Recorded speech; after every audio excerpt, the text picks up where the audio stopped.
বাড়িতে বসে যদি আপনি নদীর পানি দিয়ে গোসল করতে পারেন, এর থেকে শান্তির কি আছে? আসসালামু আলাইকুম। সকাল সকাল হচ্ছে জ্ঞানরে খেতে খেতে বের হয়ে গিয়েছি পাইপ কেনার জন্য। কারণ হচ্ছে আমাদের বাসা থেকে নদী একটু বেশি দূরে। রান্না করার জন্য আম্মুর পানি আনতে খুবই কষ্ট হয়। হচ্ছে আমাদের বাড়ির কলের পানি ওরকম ভালো না, তাই হচ্ছে পানি দিয়ে গোসল করাও যায় না। বাসা থেকে বের হয়ে একটা অটো নিয়ে সোজা চলে যাচ্ছি পুরান বাজার পাইপ কেনার জন্য। যে পাইপ দিয়ে হচ্ছে নদী থেকে আমরা পানির লাইন করে বাড়িতে নিয়ে আসবো। আমাদের নদীর নাম হচ্ছে আরিয়াল খান নদ। হচ্ছে আমরা দোকানে চলে আসলাম এবং দোকানদার আমাদেরকে তার গোডাউনে পাঠিয়ে দিয়েছে পাইপ দেখার জন্য। গোডাউনে ঢুকে দেখি বিশাল বিশাল ট্যাঙ্কি এবং অনেক পরিমাণ পাইপ এখানে রাখা রয়েছে। সেখান থেকে হচ্ছে আমরা ব্ল্যাক কালারের একটা পাইপ নিয়ে নিই। এখানে 300 ফিট পরিমাণ পাইপ রয়েছে। আমাদের বাসা থেকে নদী অনেক দূরে। আমাদের এখানে একটা খাল রয়েছে, খাল দিয়ে জোয়ার ভাটায় পানি আসে। খালে হচ্ছে আমরা পাইপটি ফিটিং করব। বাড়িতে এসে আমরা সাথে সাথেই নদী থেকে লাইন করার জন্য কাজ শুরু করে দিই। এখানে দেখতেছেন দুইটা পাইপ, হয়তো অনেকে বলতে পারেন দুইটা পাইপ কেন। আমাদের বাড়িতে হচ্ছে দুইটা লাইন করা আছে। এর আগে হচ্ছে আমাদের একটা লাইন করা ছিল, ওই পাইপটা হচ্ছে নষ্ট হয়ে যায়। আগের পাইপটা হচ্ছে মাটির নিচ দিয়ে এভাবে আনা ছিল। কে বা কারা মানে কখন যেন কাজ করার সময় পাইপটি ফুটো হয়ে যায়, তাই সেই পাইপ দিয়ে পানি ওঠে না। এর জন্য আমরা আবার নতুন করে পাইপ কিনে নিয়ে আসি।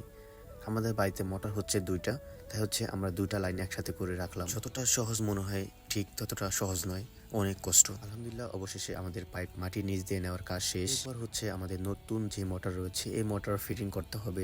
আমি এবং আমার বড় ভাই সবসময় আমরা নিজেরাই কাজ করি। মোটর ফিটিং করার জন্য যা যা প্রয়োজন আমরা সবকিছু কিনে নিয়ে আসি। এটা হচ্ছে আমাদের যে পুরানো 1 হর্সের মোটর। এই মোটর হচ্ছে পানি খুব কম আসে, এই জন্য আমরা 2 হর্সের একটি মোটর কিনে নিয়ে আসি। কিন্তু দুঃখের বিষয় হচ্ছে যে উপরে যেটা দেখতেছেন আমি খুলতেছি, আমরা ভুলে এই জিনিসটা কিনি নাই। তাই হচ্ছে আমরা এই পুরানো মোটর থেকে ওইটা হচ্ছে এখন আমরা খুলে নিই। দোকানদার ভেবেছে আমরা একটা মোটর ইউজ করব, তাই হচ্ছে সে হয়তোবা ওইটা দেয় না। এই মোটরটা একটা না 7 থেকে 8 বছর হয়েছে। আলহামদুলিল্লাহ এটা খুবই ভালো মোটর এবং খুবই ভালো পড়েছে। আমরা সুন্দরভাবে ফিটিং করে দিয়েছিলাম, তাই এটা খুলতে আমাদের খুবই কষ্ট হইতেছে, কোনোভাবে এটা খুলতেছে না। বড় ভাই অনেক দিন ধরে এভাবে নদী থেকে লাইন করার জন্য বলতেছে। গ্রামের এই প্রথম আমরা নিজেরাই এভাবে লাইন করেছি। আমাদের দেখে দেখে এভাবে অনেকেই এখন লাইন করেছে। এটা কোনোভাবেই না খোলার কারণে বড় ভাই হচ্ছে পিটিয়ে পিটিয়ে খুলতেছে।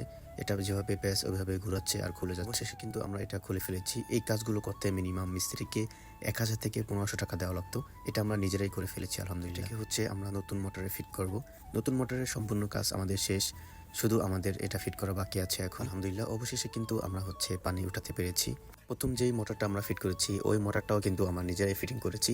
সেখানে মিস্ত্রি এসেছিল কিন্তু মিস্ত্রি কাজ না পেরে সে রিটার্ন চলে গিয়েছে। সেখানেও তাকে কিছু টাকা দেওয়া হয়েছিল। মিস্ত্রি অনেক চেষ্টা করেছে কিন্তু কোনোভাবে পানি উঠাতে পারে নাই। অতঃপর হচ্ছে আমরা নিজেরাই চেষ্টা করে পানি উঠিয়েছি। মানুষ পারে না এমন কোনো কাজ নেই, চেষ্টা করলে সবকিছুই পারা সম্ভব। আগের মোটরটা দুইটা লাইন ছিল, একটা হচ্ছে কলের আর একটা হচ্ছে নদীর। কলের পানি এত পরিমাণ খারাপ, এই জন্য হচ্ছে টাঙ্কির এই অবস্থা। তাই হচ্ছে আমরা আজকে টাঙ্কিকে সুন্দর করে ক্লিন করব। মোটরের কাজ শেষ, এবার টাঙ্কি ক্লিন করে আমাদের নদীর পানি উঠাতে হবে। কলের পানিতে কি পরিমাণ আয়রন থাকে দেখেন এবং কি কালারটা হয়ে গেছে এখানে। নদীর পানি দিয়ে গোসল করার মজাই আলাদা এবং নদীর পানি দিয়ে রান্না করতে খুব সহজ হয়। আপনারাও চাইলে এভাবে নদী থেকে লাইন করতে পারেন, বেশি টাকা খরচ হয় না। বাড়িতে যদি নদীর পানি আসে তাহলে সমস্ত কাজ করে সহজ হয়ে যায়। ভালো থাকবেন, সুস্থ থাকবেন, আল্লাহ হাফেজ, আসসালামু আলাইকুম।